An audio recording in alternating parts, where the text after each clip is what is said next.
কি নাম আপনার? আমার নাম রেশমা। রেশমার বয়স কত? 34 বছর বয়স। জি রেশমা, শুরু করেন এখন, একেবারে যেখান থেকে বলার আছে যেভাবে বলতে চান আপনি। শুরুটা করি হচ্ছে আমরা 5 বোন, আমার কোনো ভাই নাই, আর আমি হচ্ছি 3 নাম্বার। আচ্ছা। আর আমার বড় 2জন আর আমার ছোট 2জন। আমার আব্বু ছোটবেলা থেকে দেখতাম যে কখনো বাড়িতে আমি তাকে পাই নাই, আমি তাকে দেখি নাই, কিন্তু বাসায় থাকতো না। পরবর্তীতে আমি জানতাম যে আমার আব্বু মানে মুদির দোকান, মানে মুদির ব্যবসা আছে আমাদের। আচ্ছা। কিন্তু আসলে সেটা না। পরে এটা আমি জানতে পারছি আরো অনেক বড় যখন হয়ে গেছে, তখন জানতে পারছি যে আসলে আমার আব্বুর মানে কোথায় দোকান ছিল বা কি মানে কি করতো, ব্যবসা কি করতো সেটা। তো যাই হোক, তখন আমি এতটুকু বুঝি যে ওইটা বন্ধ হয়ে গেছে, ওই ব্যবসা যখন বন্ধ হয়ে গেছে তখন আমাদের অবস্থা খুবই খারাপ হয়ে গেছে। আর তার আগে ছোটবেলা থেকে একটু দোষী ছিলাম আমি, মানুষের সাথে ঝগড়াঝাটি এগুলা খুব বেশি করতাম, এগুলোর প্রতি ইন্টারেস্ট খুব বেশি ছিল আমার। তো কেউ কিছু বললে তো তাকে তখন রাস্তার মধ্যে মাইর দিতাম, দিয়ে চলে আসতাম। আচ্ছা। মারধর করে চলে আসতাম। পরে বলতো যে তোর আব্বুর কাছে বিচার দেবো। পরে বলতাম যে আমার আব্বুকে তো আমি নিজেই দেখি না সকালে ঘুম থেকে উঠে, তো তোরা কিভাবে দেখবি আর তোরা কিভাবে বিচার দিবি? আর আমার আব্বু যদি আমার কোনো কিছু বলে তাহলে এরপরে আরো মাইর খাবে, এই কথা বলে চলে আসতাম। তো এভাবে লাইফটা কাটে। তো ছোটবেলা থেকে আমার ফ্যামিলির মানুষ, আমি যে একটু দোষী, একটু রাস্তার মধ্যে খেলাধুলা করতাম বিধায় হয়তো বা জানি না কি কারণে আমার প্রতি মানে বিশ্বাস, আস্থাটা হয়তো ওরকম ছিল না।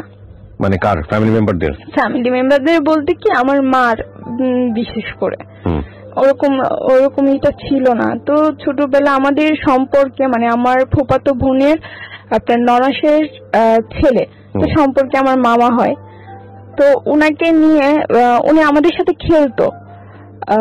ওই সময়টাতে যে ছোট ছোট পোলাপান আছে না 7-8 বছরের, আমার থেকে বয়সে যারা বড়, তো ওরা হচ্ছে তাকে নিয়ে আমাকে অনেক কিছু বলতো, আর দেয়ালের মধ্যেও লিখে দিছিল যে তার নামের সাথে আমার নাম অ্যাড করা বা অনেক কিছু। বয়স কত? আমার বয়স তখন কত হবে, 5-6। আপনাকে নিয়ে ওনার নাম জড়িয়ে দিয়ে লিখতো।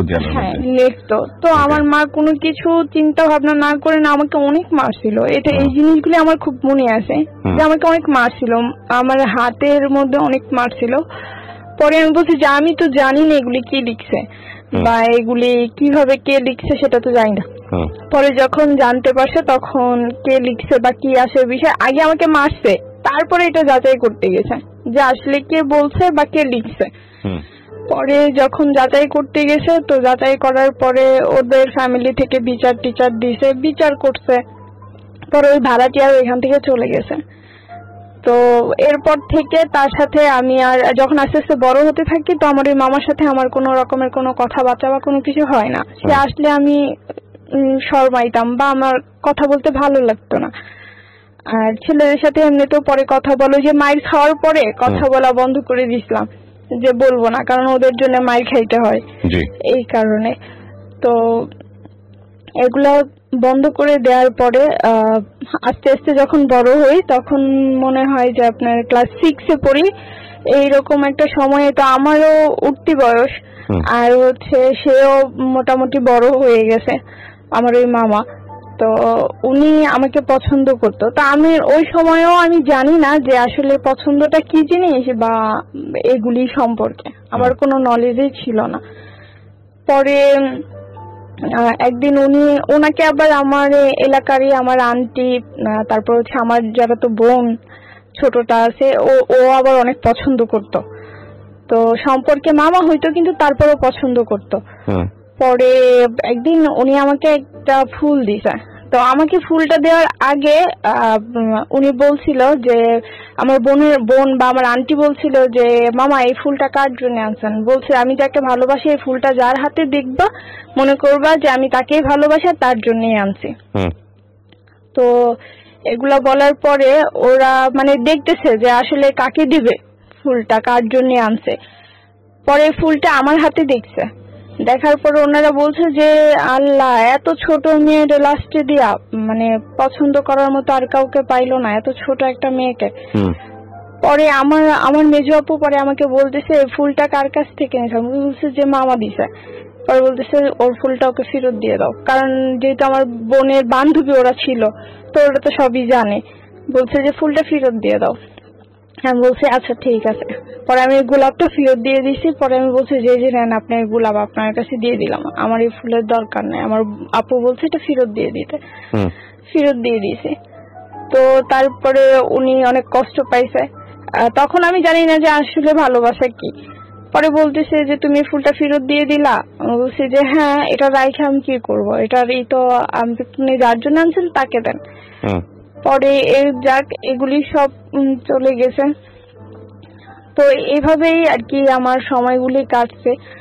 এরপরে যখন আস্তে আস্তে ক্লাস 7 উঠি, তখনও বান্ধবীরা দেখতাম কানা ঘুষা করতো, ভালোবাসা সম্পর্কে কথা টথা বলতো, আমাকে জিজ্ঞেস করতো কি রে লাইফে এমন কোনো কিছু এখনো হয় না, যে আসলে না। আর এগুলা কি জিনিস, একজন আরেকজনকে মানে কি, এটা ভালোবাসাটাই কি জিনিস, এই জিনিসটা তো আমি আসলে জানি না।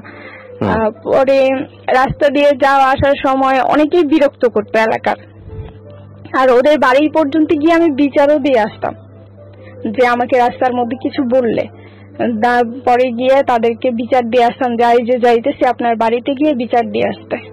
একদিন আপনার যে শুক্রবার হলে তো আগে যে বাংলা টেলিভিশনে ভিটিভিতে আপনার ছবি দেখাইতো আগে, তো এই ছবিগুলি পুরো মানুষ ভরে যাইতো ঘরে ছবি দেখার জন্য ওই সময়। তো আপনার এই যে আমরাও দেখতাম ছোটবেলায়, এগুলা দেখার জন্য প্রায় পাগলই ছিলাম। পরে রাস্তা দিয়ে যাওয়ার সময় এক ছেলে আমাকে, আমি দৌড়াইতেছি মানে এক দিতেছে, তো দৌড়ে দোকানে যাচ্ছে, দোকান থেকে বাসায় আসবো। পরে এইভাবে হাতে করে আমাকে ধরে রাখছে, পরে এইভাবে আটকায় রাখছে রাস্তা। পরে আমি বলছি যে আপনি রাস্তা আটকাইছেন কেন, এইভাবে দৌড়াইতেছো কে, তুমি তো পড়ে যাবে, গা ব্যথা পাবে। পরে আমি ওনাকে বলে দিয়ে আসছি যে আমি ব্যথা পাইলে আপনার কি, একটা জুতা দিয়ে একটা বাড়ি দিব, এই কথা বলে দিয়ে তারপরে আসছি। পরে উনি সাথে সাথে এসে আবার আমার আব্বুর কাছে বিচার দিয়েছে যে দেখেন কাকা, ওরে আমি কিছু বলি নাই, ছোট বোন হিসেবে একটু আদর করি, এই কারণে ও হচ্ছে আমাকে দেখেন রাস্তার ভিতরে এতগুলি মানুষের সামনে এই কথা বলে দিয়ে আসছে। পরে আব্বু বলতেছে মানুষের সাথে এইভাবে খারাপ ব্যবহার করে কেউ রাস্তাঘাটে, ওরা বড় না তুমি ছোট না, তাই ডাক দিছে রে কিছু কে রাস্তার মধ্যে এইভাবে হাতি করে দাঁড়ায় থাকবো। আর যদি হ্যাঁ শরীরের সাথে আমার ধাক্কাটাই লাগতো তখন কি। তো পরে বলতেছে আর এইভাবে মানুষের সাথে খারাপ ব্যবহার করো না। পরে বলছি যে আচ্ছা ঠিক আছে করবো না। পরে এগুলা বলে আবার চলে আসছি। তো যখন ক্লাস 7-এ, তখন একটা ছেলে আমাকে পছন্দ করতো আমার এলাকারই।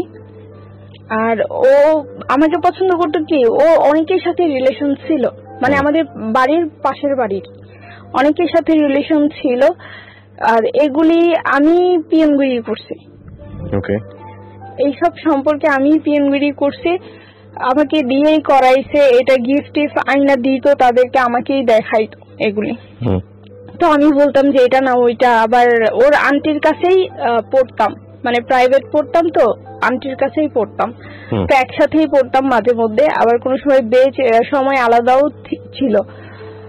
তো ওইগুলি করার সময় আপনার হচ্ছে ওই আস্তে আস্তে মানে যখন এই এত কিছু করছে বা এত কিছু, তখন আস্তে আস্তে জিনিসগুলি সামনে আসছে যে আসলে ভালোবাসা কি।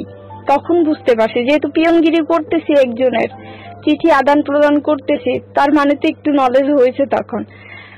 পরবর্তীতে এগুলি করতে করতে পরে একদিন ওর বন্ধুরাই বলতেছে যে তুই কি দূরের করতেছ, তোর সামনেই তো আছে মেয়ে, তো তাকে পছন্দ না করে সিলেকশন না করে এত দূরে গিয়ে সম্পর্ক করার কি দরকার।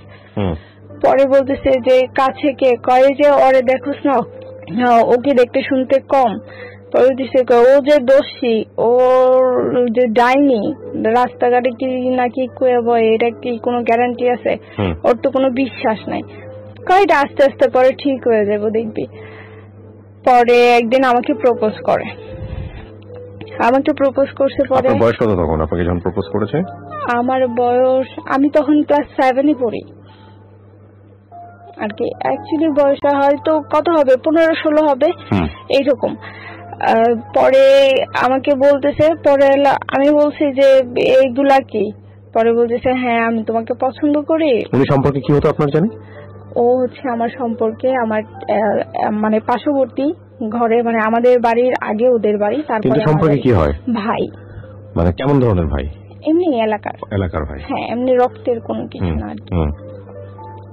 ওকে। তো পরে বলতেছে আমি তোমাকে পছন্দ করি।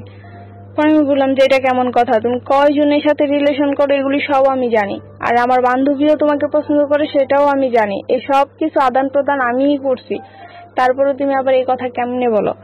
পরে বলতেছে আমি জানি না এত কিছু, আমি তোমাকে পছন্দ করি। বলছে এটা কখনোই সম্ভব না, আমি সারা জীবন ভাই হিসেবে দেখে আসছি আর আমি ভাই হিসেবেই দেখবো, এখানে আমার অন্য কোনো কিছু হবে না। পরে বলতেছে যে যদি আমার ফ্যামিলি তোমাকে বলে তাহলে কি তুমি রাজি হবা? পরে আমি বলছি যে না, এগুলা হচ্ছে পরের সাবজেক্ট, এই সব বিষয় নিয়ে এখন আর আমার কোনো মাথা ব্যথা নাই, মানে এখন আমি এগুলি নিয়ে ভাবতেছি না। তখন ওইখান ছোটবেলার ওই দোষীপনা থেকে তখনকার যে সময়টা আমার, যখন ক্লাস 6 বা 7 পড়ি, তখন যে আপনার নাচ গান টান এগুলি নিয়েই থাকতাম বেশি।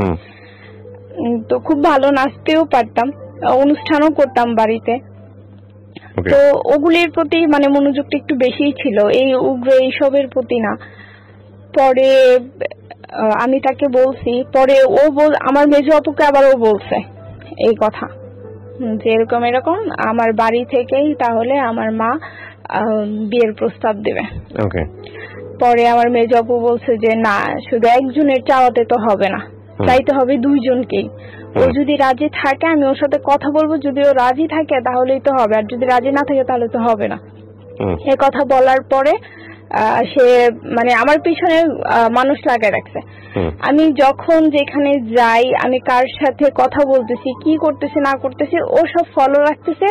ইভেন আমার দুঃসম্পর্কেরই এক ভাই হয়, মানে বয়সে আমার বড়ই হবে, তবে তুই তুকারি করি আর কি, এইরকমই।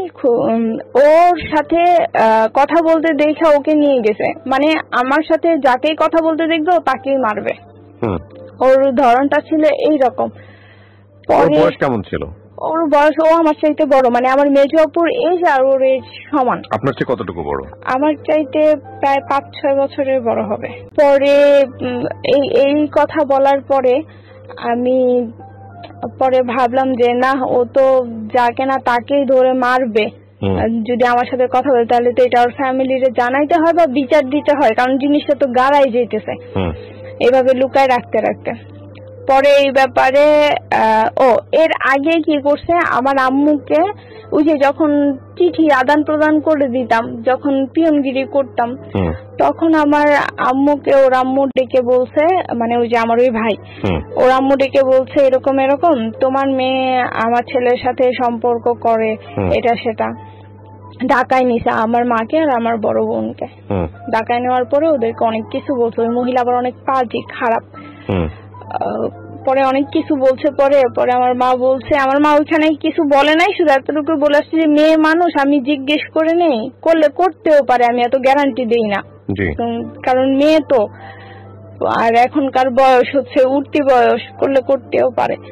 তো এই কথা বললে আইসা আমাকে আর ভালো মন্দ কিছু জিজ্ঞেস করে নাই, জিজ্ঞেস না করে তখন বলতেছে আমার বড় আপু আর আমার মা এটা মানে নিজেরাই বলা বলি করতেছে, আর আমার বড় আপু বলতেছে দেখো তোমার মেয়ে জানে কোন সময় কোন আকাম করে বসে, মানে এই যে এই কথাটা শুনে। তো এই কথাটা আমি শুনছি, আমার খুব খারাপ লাগছে যে আদৌ আমাকে তো জিজ্ঞেস করতে পারতো, আর আমি তো মিথ্যা বলবো না যে ওর সাথে আমার কোনো সম্পর্ক আছে, এটা তো না।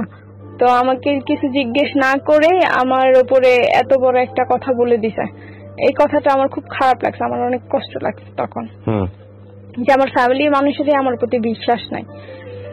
পরে এটা করার পরে আমাকে আর তো কিছুই জিজ্ঞেস করে নাই, পরে ওর ফ্যামিলিকে আমি বিচার দিছি, আমার মা গেছে, আমার মেজো আপু গেছে, আমি গেছি, গিয়ে বিচার দিছি যে এরকম এই কারণে ও আমাকে পছন্দ করে বলছে, তো এই কারণে হচ্ছে গিয়ে ও আবার পুকুরে গোসল করতেছে তখন, যে হেডে মারবো, হেডে ধরবো, মানে আমার সাথে কাউকে কথা বলতে দেখলেই ও তাকে মারধর করবে, এরকম একটা ওয়ার্নিং সে আমাকে দিয়ে দিছে অলরেডি। পরে বলতেছে পরে বলতেছে যে ও নাকি আমাকে পছন্দ করে এটার জন্য। পরে বলতেছে যদি আমার পোলায় পছন্দ করে থাকে তাইলে সমস্যা কি, আমি আনবো এই মেয়ের এই বউ করে আনবো, কারণ মাইয়া কানাও না, লুলাও না, ল্যাংরাও না।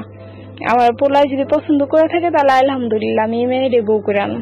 পরে আমার মেজো বাবার করেছে আম্মা এক হাতে তো আর তালি বাজে না, কারণ ও পছন্দ করে, এখন ও যদি পছন্দ না করে তাহলে তো আর এই জায়গা তৈতো না।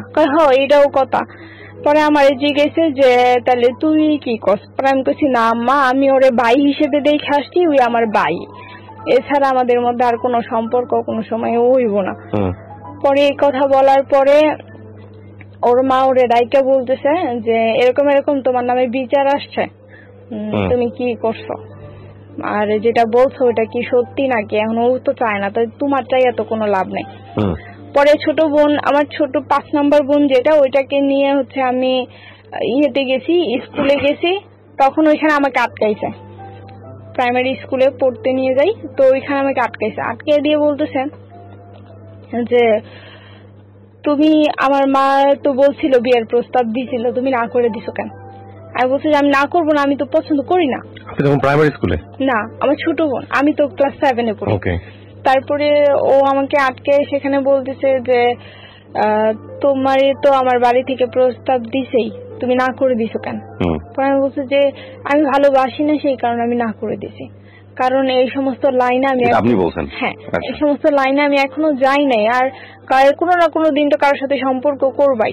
আমি বলছি যে যদি কখনো আমার মনের ভিতরে এই জিনিস আসে তাহলে হয়তো বা করবো না কেন, করতেও পারি, কিন্তু এখন তো নাই, এখন তো আর আমি এইসব কিছু নিয়ে ভাবতেছি না।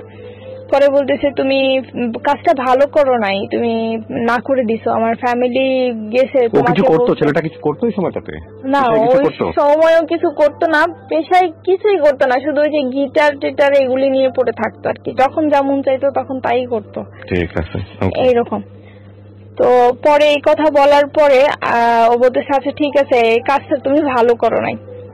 পরে এটা বইলা আমাকে এটা বলে দিল, পরে আমি বাসায় চলে আসছি। ওই দিন রাত্রেবেলা ওর মা ওকে শাসাইছে না কি করছে জানি না, ও নাকি আপনার বিষ খাইছে।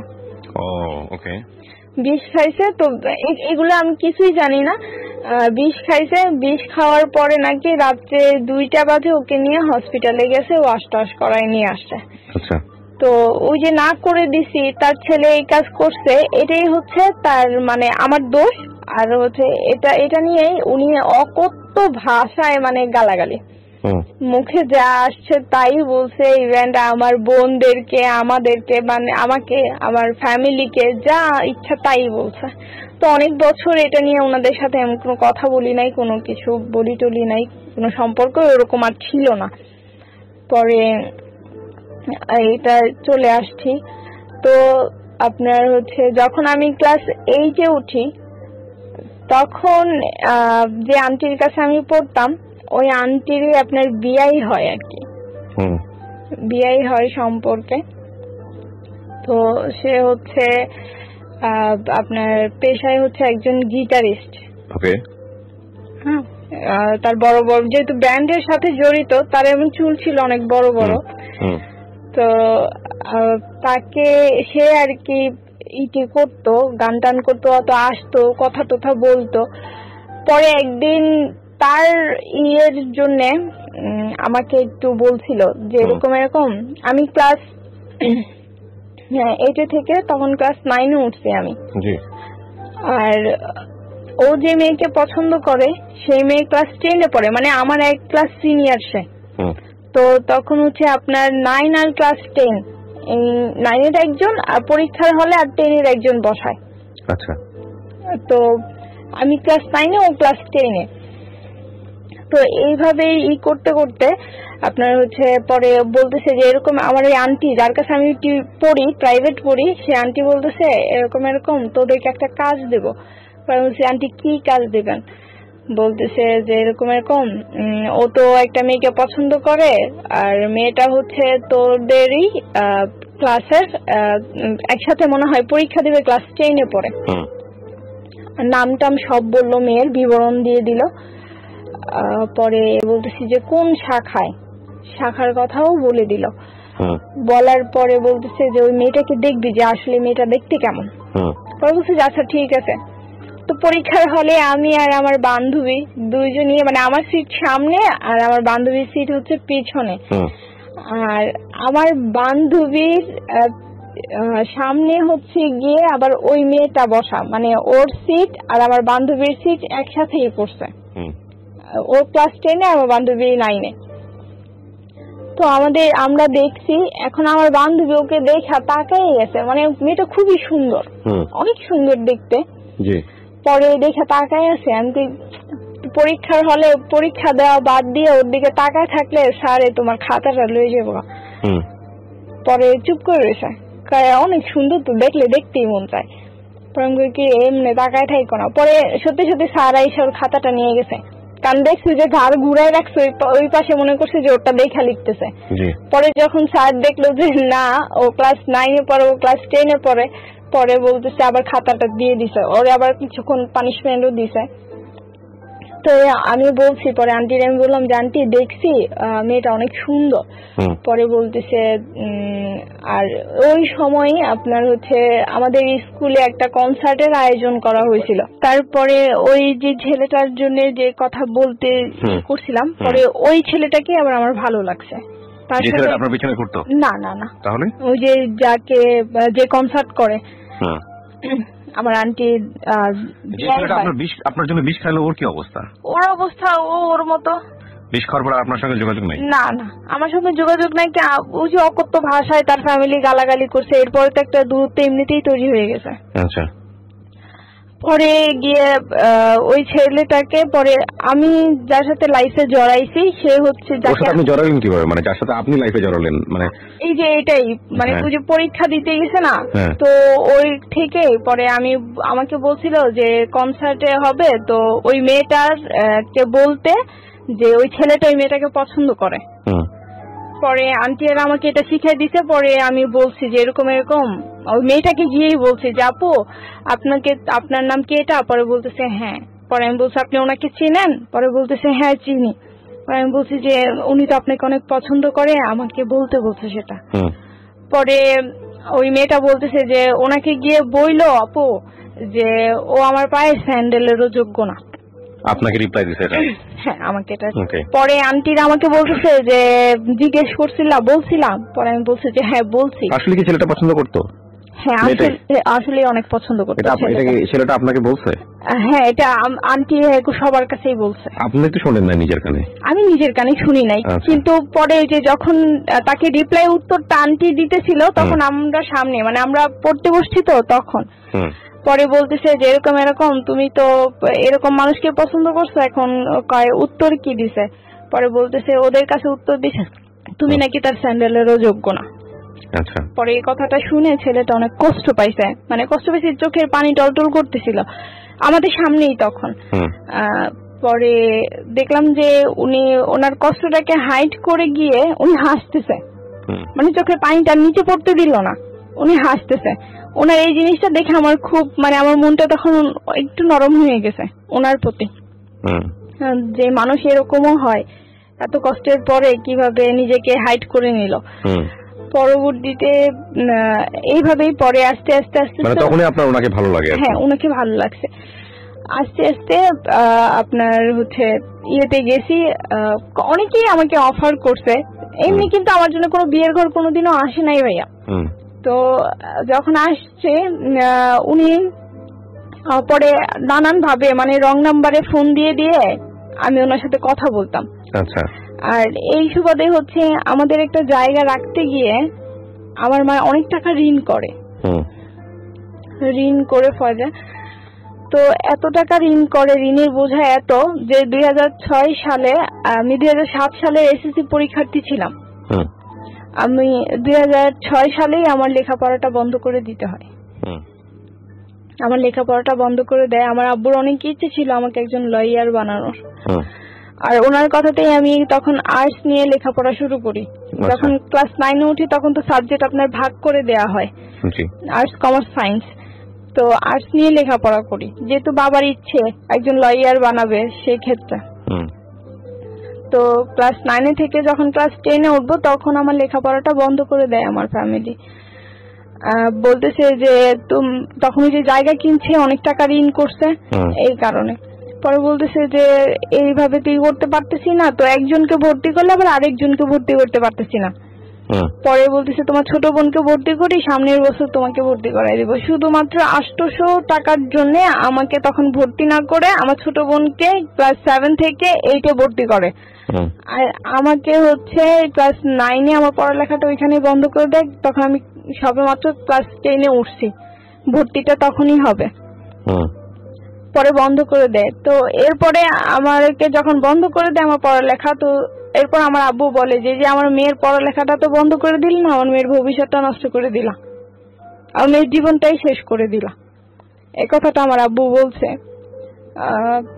পরবর্তীতে অনেক কষ্ট, এই জায়গা কেনার পরে এমন সময় গেছে ভাইয়া যে আমরা 7টা মানুষ ফ্যামিলিতে, 7 জন মেম্বার, 15 দিন একটানা আপনার শুধু রাত্রেবেলা খাইছি আর দুপুরবেলা না খাওয়া।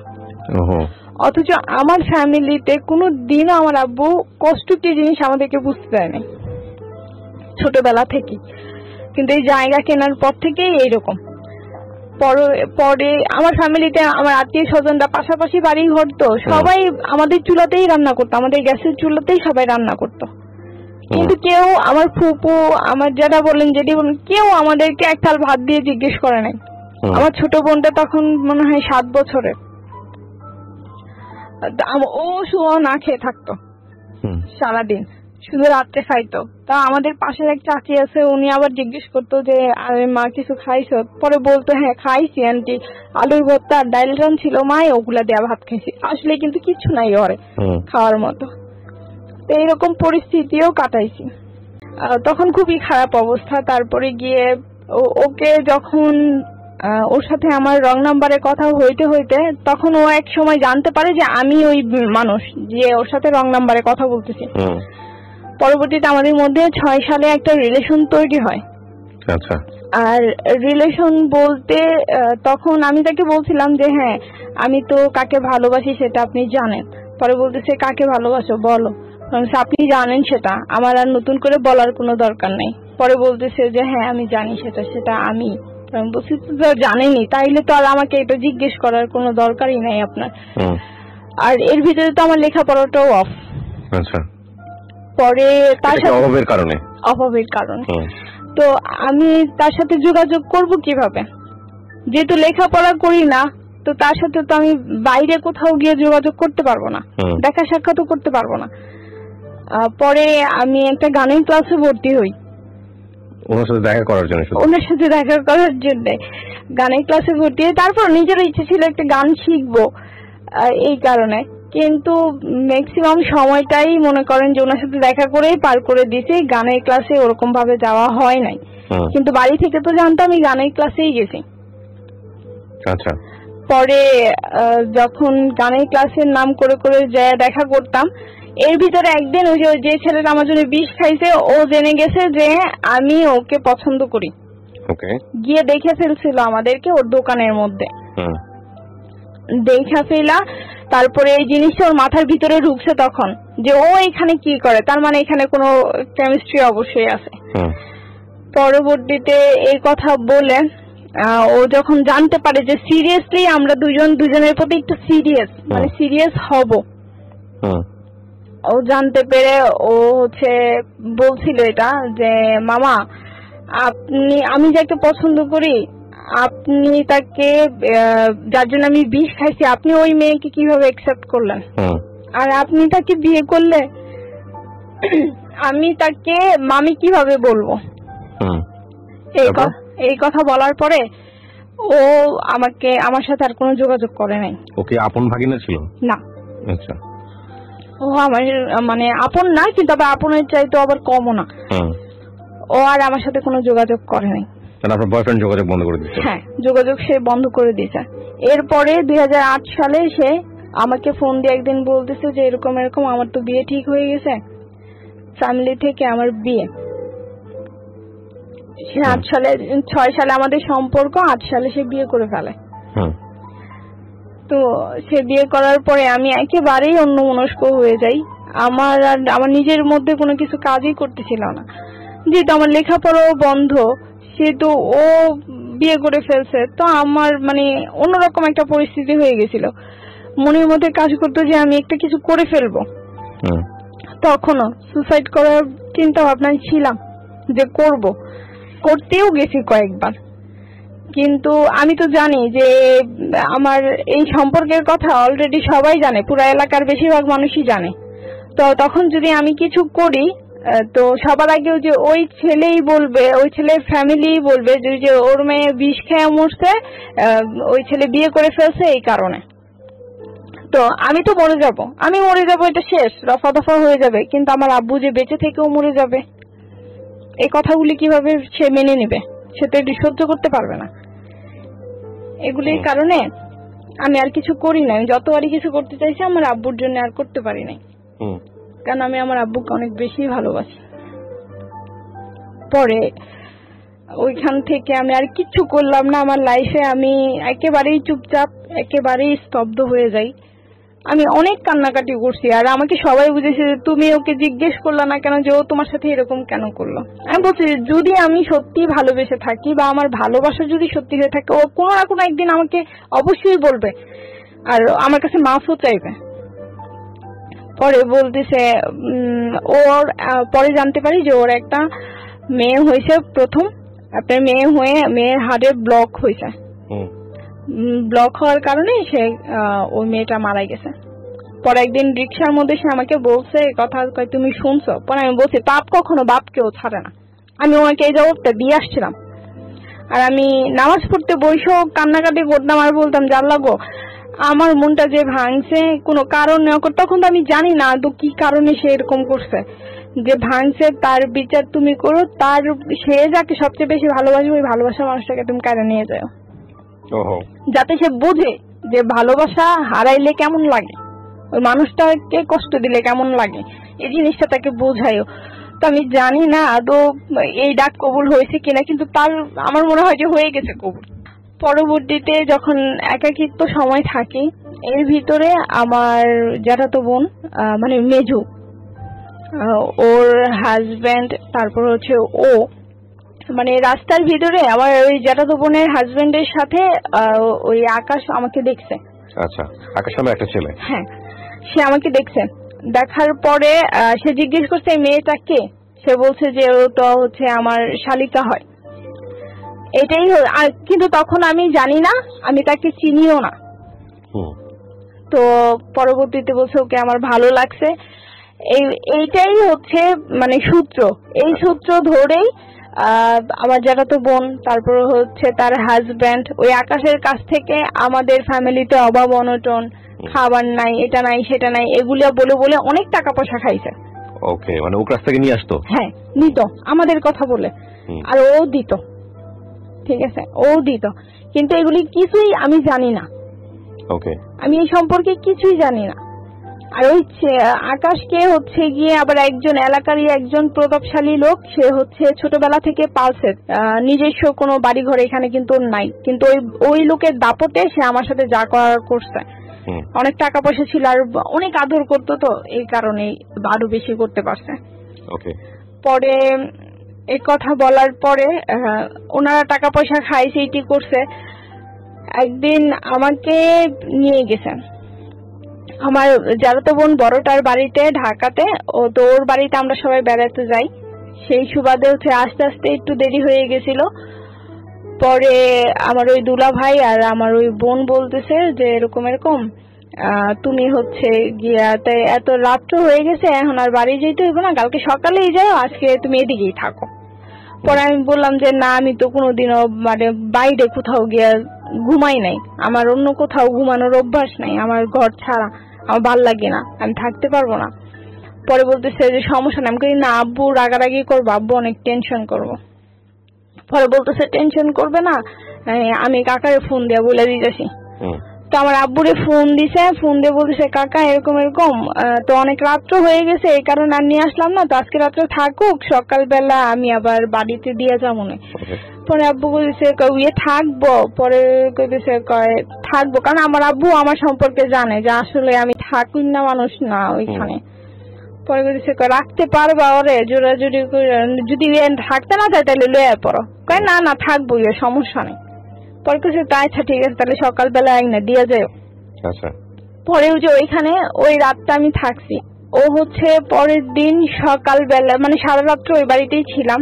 বাড়িটা অনেক ভিতরে, মানে খোলা মাঠ, এরপরে জঙ্গল, গাছপালা দিয়ে ভরা, তারও ভিতরে, অনেক ভিতরে বাড়ি, মানে মেন রাস্তা থেকে অনেক দূরে। কিন্তু আমি বুঝতে পারছি না এরকম অপরিচিত একটা ছেলের সঙ্গে আপনার বাবা থাকার পরামর্শ দিবে কেন? না না, আমার বাবা তো আমার জ্যাঠাতো বোনের বাড়িতে থাকার পারমিশন দিয়েছে। কিন্তু ওই বাড়িটা কি ওর বাড়ি কি জ্যাঠাতো বোনের বাড়িতে কাছাকাছি ছিল নাকি আগে এসে বসেছিল? না, ওরা আগে থাকতে প্ল্যান করা ছিল।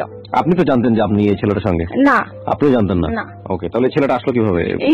এই ছেলেটা আসছে গিয়ে যে আমার জ্যাঠাতো বোনরা যে আমার নাম করে করে ওর কাছ থেকে টাকা খাইছে। ওকে, সো ওই ছেলেটা ওইভাবে আসছে? হ্যাঁ, তারপর ওইভাবেই আসছে।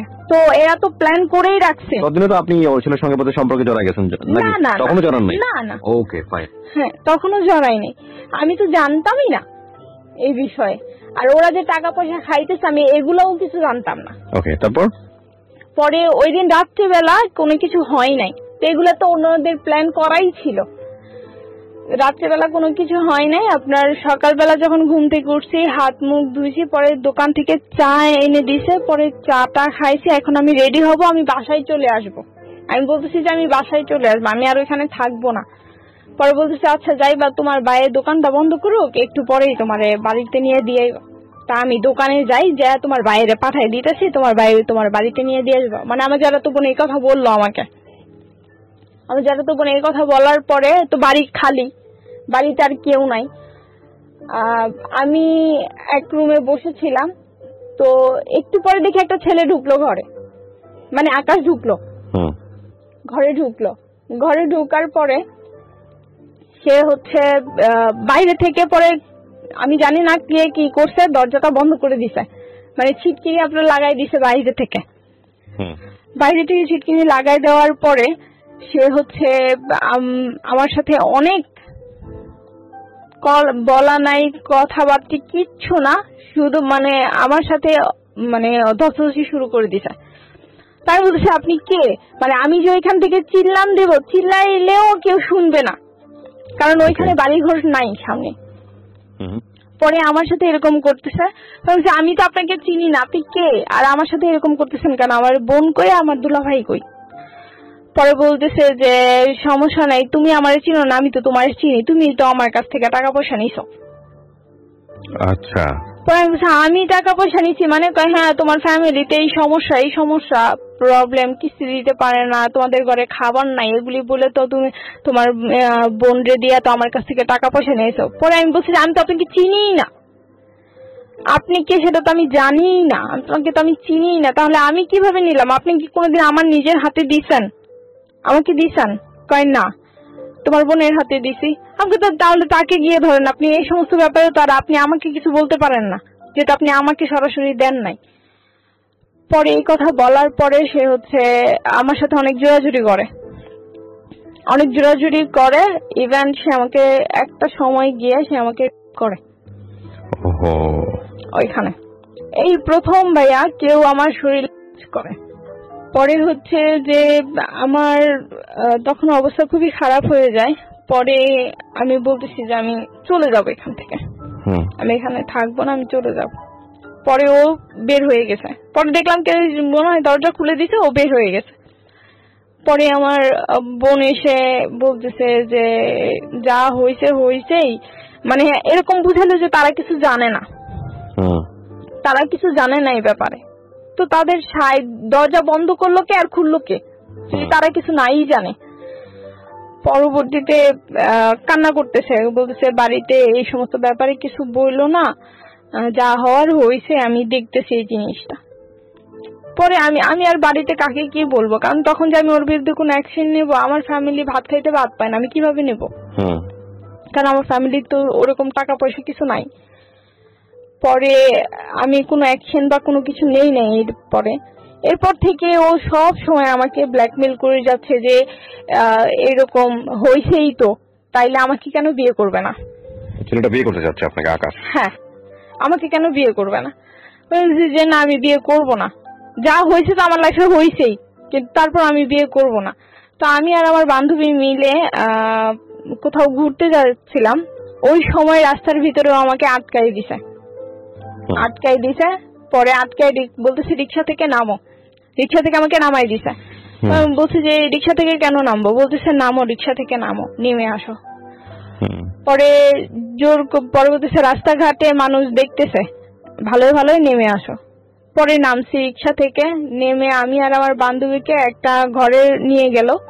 সেখানে গিয়ে দেখি যে আপনার হুজুর বসা, তারপরে হচ্ছে আপনার অনেক লোকজন বসা, মানে সে বিয়ের প্ল্যান করে ফেলছে, এখানেই বিয়ে দেবে। আর সে এগুলি সব ব্যবস্থা করে দিছে ওই যে তার ভাই, বলা যে ভাই, সে টাকা পয়সা দিয়ে। পরে হুজুরকে দিয়ে হচ্ছে সে বিয়ে পড়ায়। এখন আমি বলতেছি যে আমি তো ওইখান থেকে চলে যাব। এখন আমি আমার বান্ধবীকে বলতেছি যে আমার অজু টজু করাইতে নিয়ে গেছে, আমি তো এখান থেকে চলে যাব। ও আমাকে বলতেছে তুই গেলে তো আমি আটকা পড়ে যাব। তখন আমার কি হইব, মানে আপনাদেরকে কিডন্যাপ করায় করতে? হ্যাঁ, আমি বলতেছি তুই যে এখান থেকে পালাই যাবি, তুই তো পালাই যাইতে পারবি, কিন্তু আমার যেভাবে ধরে রাখছে আমারে তো আটকাই দিব, তাইলে তখন আমার কি হইব, আর আমি কিভাবে এদিক থেকে বাইরমো। তা আমি আমার ক্ষতির লিগে তো আমি ওর ক্ষতি করে দিতে পারি না এই জায়গার ভিতরে, যেহেতু ওর কোনো দোষই নাই, একজন নির্দোষ মানুষ। পরে আমি চুপ করে গিয়ে বসছি। বসার পরে ওইখানে আপনার কাজী টাজি দিয়ে আপনার বিয়ে পড়াইতেছে। পরে আমি বলছি যে আমি এখন বিয়ে করব না। পরে বলতেছে যে এখন বিয়ে করবা না তো, না এখন তো বিয়ে হবে না, শুধু কাবিনটা লেখা হবে, বিয়ে পরে হবে, আমাকে এই কথা বলছে। তো আমি বলছি কাবিন লেখা হবে, আমি তো মানে বিয়ে পড়াইতে দেখছি, কিন্তু কিভাবে বিয়ে পড়াই সেটা তো আর আমি দেখি নাই, যে আসলে কাবিন লিখলেই যে বিয়ে হয়ে যায়। আপনি কবুল বলছিলেন? না, শুধু সাইন করছি।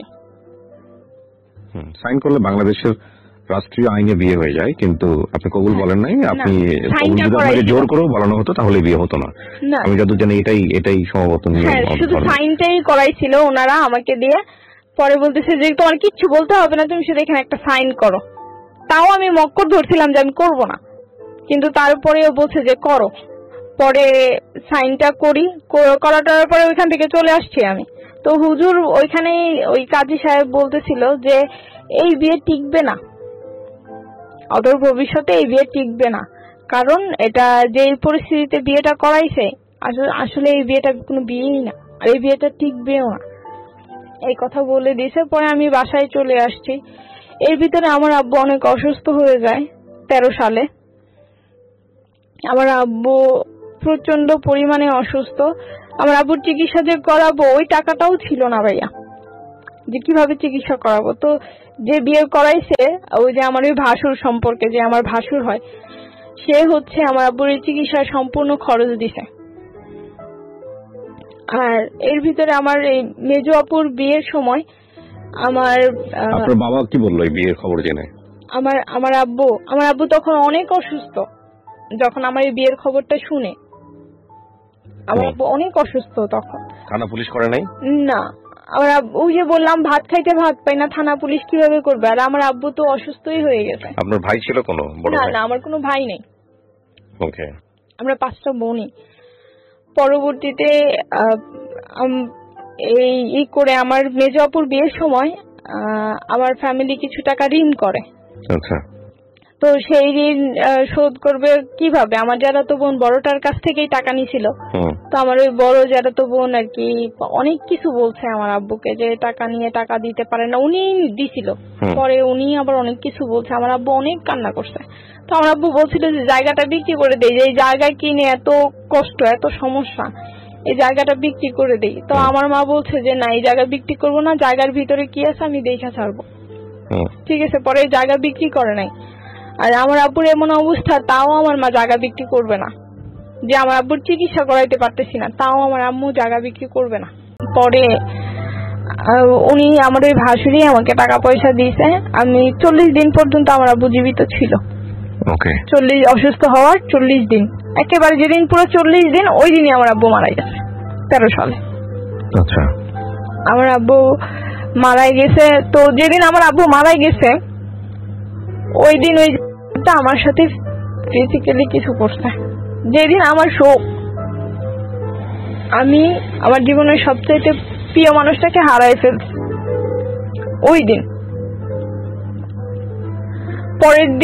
পরের দিনও আমি ওই দিন তো কিছুই বলি নাই, আমি শুধু বলছি যে আল্লাহ এমন একটা জামালের সাথে তাও মিলাই দিলা এমন একটা জামালের সাথে যে আমার বাড়িতে আমার আব্বু মারা গেছে, তারপরও সে আমাকে ছাড়লো না। পরে আবার সে হচ্ছে গিয়ে পরের দিন আবার, মানে যেদিন দ্বিতীয় দিন ওই দিন আবার আপনি তখন শ্বশুর বাড়িতে ওনার সঙ্গে সংসার করেন? না, ওনার সাথে সংসার তো আমার মনে করেন যে ঠিক মতো হইতোই না। ও কিন্তু আমার বাড়িতেই থাকতো। ওকে। আমার বাড়িতেই আমাকে রাখছে, আমার বাড়িতেই থাকতো। পরের দিন যখন হচ্ছে পরের দিন আবার যখন এরকম করতে চাইছে কিন্তু করতে পারে নাই, কারণ আমি আলাদা ছিলাম না, সবাই একসাথে খাটের মধ্যে ঘুমাইছিলাম। তখন করতে পারে নাই বিধে একসাথে ছিলাম, আলাদা রুম তাকে কেন দিলাম না, এই কারণে সে ওই দিন আমাকে মেরে গেছে। আর আমার সাথে আমার বড় আপু, আমার খালা, আমার আম্মু আর সবাই বসা, মানে সবাই শুয়ে রয়েছে একসাথে ঢালা বিছনা করে। তো হঠাৎ করে ঘুষির আওয়াজ পাইছে, আমার কপালের মধ্যে সে ঘুষাইতেছে, মারতেছে আমাকে, জানোয়ারের মতো অত্যাচার করতেছে। পরে শুধু এই কারণেই যে আলাদা রুম কেন হইলো না, সে কেন কিছু করতে পারলো না, এটার জন্য। পরবর্তীতে সে হচ্ছে আমাকে মারছে। পরে আমার আপু সজাগ হয়ে গেছে, পরে আমার আম্মুও সজাগ হয়ে গেছে।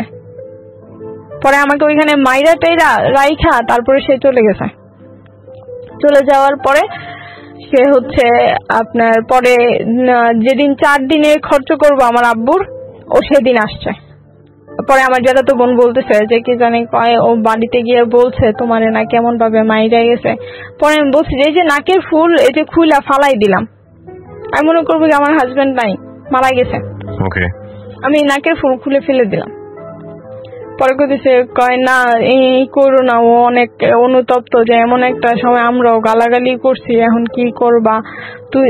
পরে আমার ওই দুলা কইতেছে তুই আমার অভিশাপ দিস না, তুই অভিশাপ দিলে আমার অভিশাপ লাগিয়ে যাব, কারণ তোর জীবনটা নষ্ট হওয়ার পিছনে হাত আমারই। আমার ওই দুলা ভাই আবার এই কথা বলছে আমারে। বলছি না আমি অভিশাপ দিব কি, আমি কি আর অভিশাপ দিতাম, এটা আমার ভাগ্য, আমার কপালে ছিল তাই হয়েছে, এটা বইরা কাটাই দিছি কথা। পরবর্তীতে হঠাৎ করে আমি 17 সালে আপনার স্ট্রোক করি। এর ভিতরে তো আমাকে শারীরিক মায়ের ধৈর্য এটা সেটা করতোই, ঠিক আছে। তো একসাথে অনেকই মানে থাকে নাই, 3 বছরের বিয়ে হইলেও কিন্তু একসাথে থাকা খুব কমই পড়ছে। আর যখনই করতো যে আমি মাথা ব্যথার যন্ত্রণায় যে টিপটিন ওষুধটা খাইতাম, তো এটা খাইলে শুধু ঘুমাইতাম, তখন আর আমার হুঁশ জ্ঞান থাকতো না, যা হওয়ার তখনই হইতো। এর ভিতরে আমি সজাগ থাকা অবস্থায় কোনো সময় কোনো কিছু হইতো না আমার সাথে। যাই হোক, পরে 17 সালে আমি হঠাৎ করে আমি অসুস্থ হয়ে যাই, আমি স্ট্রোক করি। ওকে। আমি এত অল্প বয়সে আপনি স্ট্রোক করেন? হ্যাঁ, আমার হাতে পায়ে প্যারালাইসিস সমস্যা এখনো আছে, ঠিক হয় নাই এখন। তারপর 17 সালে আমি স্ট্রোক করি।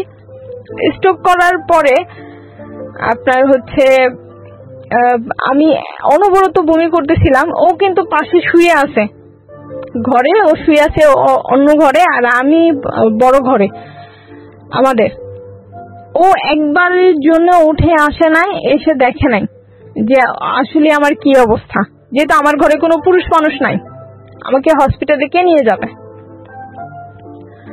আমি এত পরিমাণে বমি হইতেছিল, তখনই আমি বুঝতে পারছি যে আমার এক সাইড এখানেই চলে যাচ্ছে, কারণ আমি উঠে দাঁড়াইতে পারতেছিলাম না, আমার এই বোধ শক্তি আমি হারাই ফেলছি বাড়িতে থাকতেই। হসপিটালে পরে ভিক্টোরিয়া নিয়ে গেছে, ওইখানেও ইমার্জেন্সি, শুধু আমার এতটুকু মনে আছে যে একটা স্যালাইন পোস্ট করছে আমাকে, আর কিছু না। এরপরে হচ্ছে গিয়ে ওইখান থেকে ট্রান্সফার করে দিছে আপনার ঢাকা মেডিকেলে। মেডিকেলে নিয়ে গেছে, পরে ওনারা ইনজেকশন দিল, চিকিৎসা ট্রিটমেন্ট ওনারা শুরু করলো। পরে বমি কমে না বিধায় ওনারা কি যেন একটা ইনজেকশন দিল, পরে বমিটা আস্তে আস্তে কমছে। পরবর্তীতে যখন হাত পায়ে আপনার সার দিয়ে দেখতেছে যে আসলে আমার কোনো বোধ শক্তি কিছু আছে কিনা, কিন্তু আমি বুঝতে পারতেছিলাম যে আসলে আমার কিছু হয়ে গেছে, এখানে অনেক বড় ধরনের ক্ষতি হয়ে গেছে। পরবর্তীতে দেখি ওনারা বললো যে আসলে হাতে পায়ে প্যারালাইসের সমস্যা হয়ে গেছে। প্যারালাইজ বলতে এক সাইড পুরাই, শুধু হাত পা না, পুরো এক সাইড। পরে 25 দিন হসপিটালে আমি ভর্তি ছিলাম। 25 দিন, এই 25 দিন হসপিটালে ভর্তি থেকে যখন হসপিটালে শুধুমাত্র খরচ দিয়েছিল আপনার, এই হসপিটালে এত টাকা পয়সা খরচ গেছে, শুধু 7,000 টাকা দিয়েছিল, আর সম্পূর্ণটাই ঋণ করা আমার ফ্যামিলির। আর আমার আব্বু মারা যাওয়ার পরে অফিস থেকে 2 লাখ টাকা পাইছিল, তো ওইটা দিয়ে ঋণ টিন যা ছিল সব শোধ করছিল। পরবর্তীতে যে আমার জন্য আবার ফিরে ঋণ করা।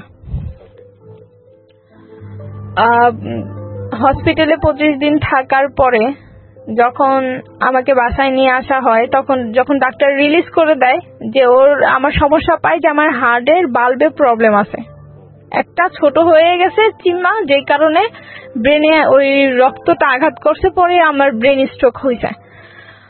পরবর্তীতে বলতেছে যে এখানে আর ওর কোনো চিকিৎসা নাই, ওকে হচ্ছে গিয়ে সোহরাওয়ার্দী আপনার হৃদরোগ ইনস্টিটিউটে দিয়ে দিতে হবে, ওইখানে ওর চিকিৎসা হবে যেহেতু হার্টের সমস্যা। পরে ওইখান থেকে ছাইরা দেওয়ার সময় ডাক্তার বলতেছে যে দেখেন আপনার তো ওয়াইফ, আমার খালাতো বোন ছিল সাথে, ডাক্তার ওর সাথেই কথা বলছে, আপনার তো ওয়াইফ, আপনার ওয়াইফকে এখন আপনার দাম্পত্য জীবন কিছু করতে পারবেন না, কারণ আপনার ব্যাপারে বলেছে। হ্যাঁ, আমার ব্যাপারে বলছে যে কিছু করতে পারবেন না, মানে আমার হাজবেন্ডকে, আকাশকে বলছে যে আপনি কিছু করতে পারবেন না, কারণ হচ্ছে ওর অবস্থা ওরকম না, এখন ওর অবস্থা খুবই খারাপ। আপনার তো ওয়াইফ, বিবাহিত ওয়াইফ, ও যদি বেঁচে থাকে তাহলে সুস্থ হইলে আপনি নর্মাল জীবনযাপন করতে পারবেন, এতে কোনো সমস্যা নাই, কিন্তু এখন তো অসুস্থ, এখন আপনাকে এটা বুঝে নিতে হবে, আপনাকে ধৈর্য ধরতে হবে। ওকে ডাক্তার বুঝাই দিল। হসপিটাল থেকে ভাইয়া যেদিন আমি বাসায় গেছি,